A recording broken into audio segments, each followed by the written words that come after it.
Allez, encore un peu. Ah, encore un peu. Ah, j'y suis presque. Ah, encore un peu. Ah. Tu es raide. Ça fait des années que t'as l'objectif de devenir souple, mais tu n'as jamais réussi. T'as toujours eu des objectifs comme le grand écart, les high kicks, etc. Mais pas moyen. C'est beaucoup trop dur pour toi. Est-ce que tu n'y arrives pas parce que t'es trop vieux? Est-ce que tu n'y arrives pas parce que tu t'entraînes mal? Et surtout, existe-t-il une technique interdite qui te permettrait de progresser plus vite que la moyenne? Même toi. Dans cette vidéo, on va répondre à toutes ces questions et on va en fait te mettre sur la bonne voie. J'espère que vous êtes prêts parce que ça commence maintenant. L'Ixo!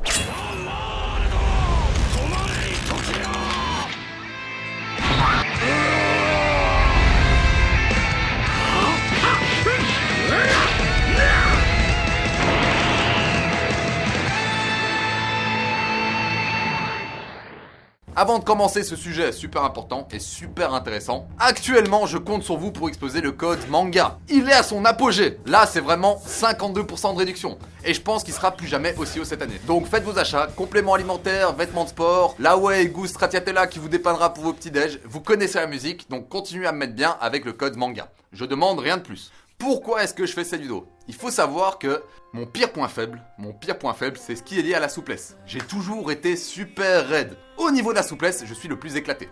C'est un truc qui m'a toujours fait défaut, c'est un truc que j'ai toujours fait évoluer. Vous connaissez mon esprit shonen, toujours aller plus haut, etc.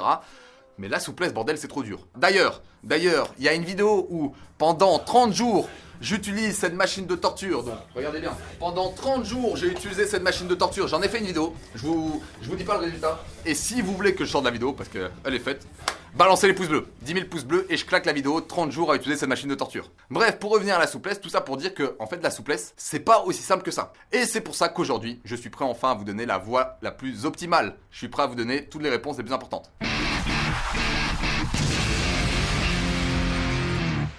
Aujourd'hui, pour y voir clair, ce qu'on va faire, c'est on va se baser sur un mouvement. C'est le grand écart, le mouvement ultime. Donc, vous voilà tous, vous êtes comme moi, vous rêvez d'avoir un grand écart. Qu'est-ce qui vous empêche de l'avoir? Il y a plusieurs facteurs. Le premier facteur, c'est le plus simple, c'est le plus logique, c'est les muscles. Une idée reçue qu'on a souvent autour des muscles, c'est tes muscles sont trop raides, c'est ce qui t'empêche de faire le grand écart.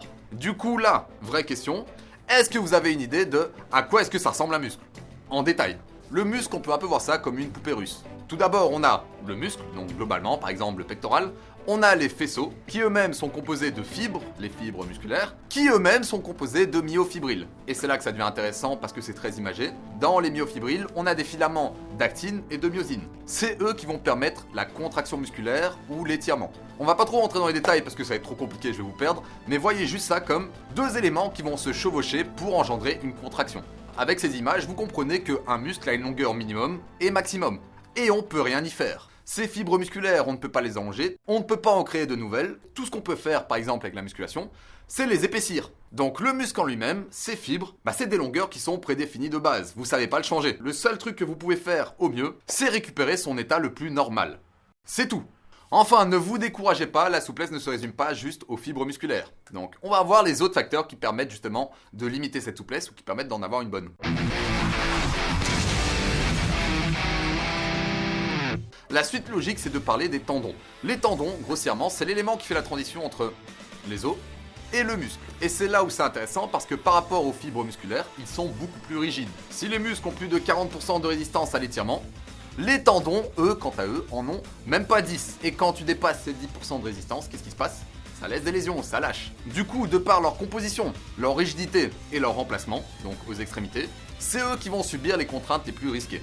Alors bien entendu, on peut assouplir ces tendons, mais le gain n'est pas aussi intéressant qu'on pourrait le croire. D'ailleurs, vous aurez plus à perdre qu'à y gagner. Par contre, ce qui est vrai, c'est que les tendons se raidissent avec le temps, et c'est bien de faire des étirements pour justement empêcher cette raideur, etc. Mais en tout cas, sachez une chose, c'est pas vos tendons qui vont rattraper ce manque de souplesse. Donc là, l'ambiance est pas ouf. L'ambiance est pas ouf, parce que les muscles, c'est un truc de prédéfini, donc leur longueur, leur souplesse, c'est quelque chose de prédéfini de base, qui peut peut-être se travailler quand t'es plus jeune, quand t'as 12 ans, etc., mais au-delà de cet âge, ça devient chaud. Et les tendons, c'est une structure assez fragile. Essayer de les pousser dans des rôles où elles n'excellent pas vraiment, c'est pas ouf. D'ailleurs, dernier truc sur les tendons, on parle de rigidité, de raideur comme un truc de mauvais. Mais en fait, pas tant que ça.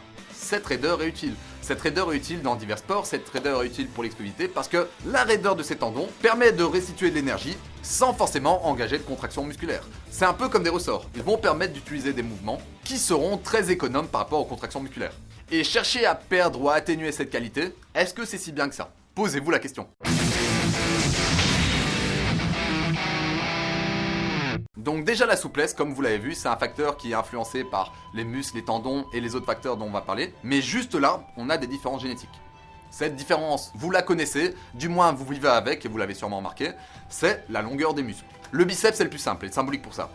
Un muscle composé de tendons et de fibres musculaires varie d'un être à l'autre. Dans l'exemple du biceps, certains comme moi ont un gros creux ici. Je pense que vous voyez ce creux, chez moi il est énorme, j'ai un biceps court. D'où provient ce creux? Ce creux provient du fait que les tendons, la partie tendineuse, est plus longue que la moyenne. Les plus malins d'entre vous ont dû le comprendre. Si à l'échelle musculaire, on a déjà des différences entre tendons et muscles, qui je le rappelle, tendons sont beaucoup plus raides que les muscles, et si tu es dans le cas de muscles courts avec une plus grosse proportion de tendons qui vont avoir du mal à s'étirer, ce muscle court pourra moins s'étirer qu'un muscle long. Donc juste pour le grand écart, il suffit d'avoir des adducteurs assez courts, un pectiné assez court, etc. pour déjà avoir pas mal de risques de blessures. Ça veut pas dire que tu l'auras pas, mais je vous préviens juste que voilà. Vous voyez déjà, nos différences musculaires font que certains l'auront facilement, sans trop de douleur, et d'autres seront déjà limités par les muscles en eux-mêmes.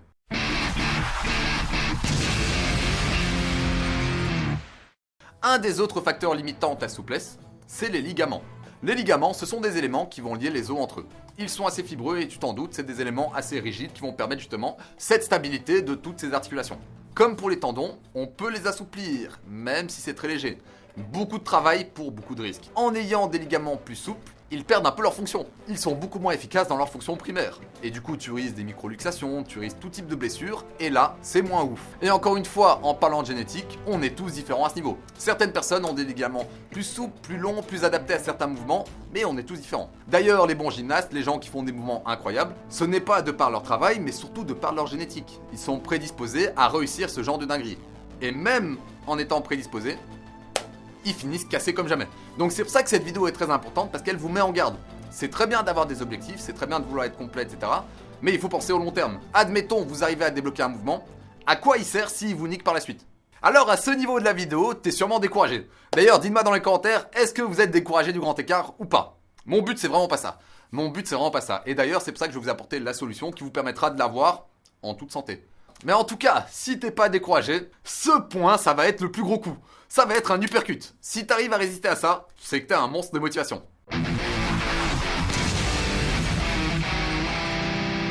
Ce point, c'est sûrement le facteur le plus important d'un point de vue génétique pour les mouvements de souplesse comme le grand écart et ça. C'est tout simplement les os. C'est connu, et d'ailleurs c'est une excuse que pas mal de monde utilise.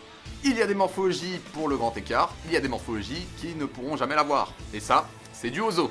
Dans le cas du grand écart, c'est simplement l'angle du col du fémur. Si t'as pas le bon os, tu pourras jamais l'avoir. Et qu'est-ce qui se passe si t'essayes quand même? En forçant sous les os comme un Apache, tu vas créer des micro-traumatismes, tu vas créer des dégénérescences et tu vas ramener de l'arthrose. Autant te dire que t'es dans la merde. Et c'est d'ailleurs pour ça que je reproche à plusieurs clubs de sport, que ce soit sport de combat ou autre, pour la souplesse, etc., c'est de ne pas prêter attention aux morphologies des élèves. On balance le même entraînement qui matraque la souplesse sur tous les élèves, les plus forts survivent et arrivent à faire des trucs de malade, mais les plus faibles, ils sont niqués. Ils sont niqués et parfois ça laisse de gros séquelles. Peu importe comment t'entraînes ta souplesse, essaye toujours d'être à l'écoute de ton corps. Et bien entendu, essaye de te rendre compte de qu'est-ce qui bloque. Mais si c'est les os, oublie. Là, je te promets, c'est beaucoup plus intéressant d'oublier parce que, à part te faire des fractures, t'y arriveras pas.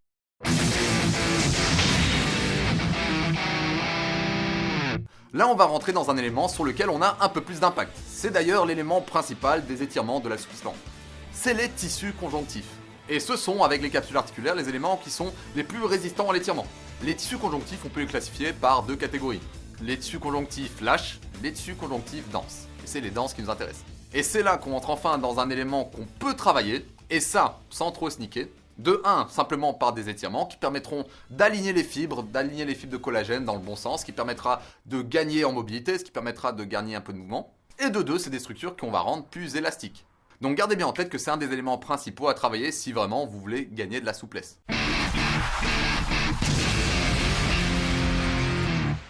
Et pour finir cette leçon sur la souplesse, le dernier élément avant que je vous propose justement l'entraînement pour progresser sans vous blesser, etc., c'est tout simplement le système nerveux.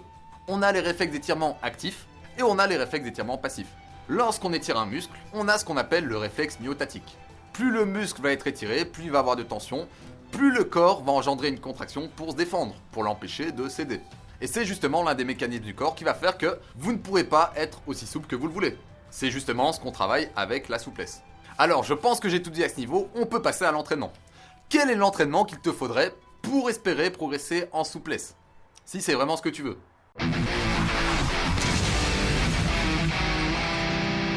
La première partie de l'entraînement, c'est une sorte d'échauffement. Donc tu fais quelques séries de papillons, tu fais quelques mouvements de jambes, etc. T'échauffes l'articulation et tu peux commencer avec le premier exercice. Pour le premier exercice, je t'apprends rien, je n'apprends rien. Tu vas faire de l'étirement passif sur la position du grand écart. Ce que je veux, c'est vraiment que tu le fasses de la façon la plus détendue possible. Donc, voici ma consigne. Mets-toi un animé, mets-toi une série, allume la télé, mets-toi quelque chose qui attire ton attention ailleurs et tu vas faire 5 séries où tu te laisses tomber, mais très légèrement, pendant 40 à 60 secondes. Une fois passé, tu te redresses, tu te relâches un peu, tu bouges un peu tes jambes et tu reprends. Ensuite, on va rentrer dans le jutsu interdit, celui qui va te permettre d'aller au-delà de tes limites actuelles. Comme je l'ai dit, les premières barrières qui sont responsables de ta raideur, de ton manque de souplesse qui t'empêche d'atteindre un mouvement, c'est d'abord le système nerveux et le seuil de douleur.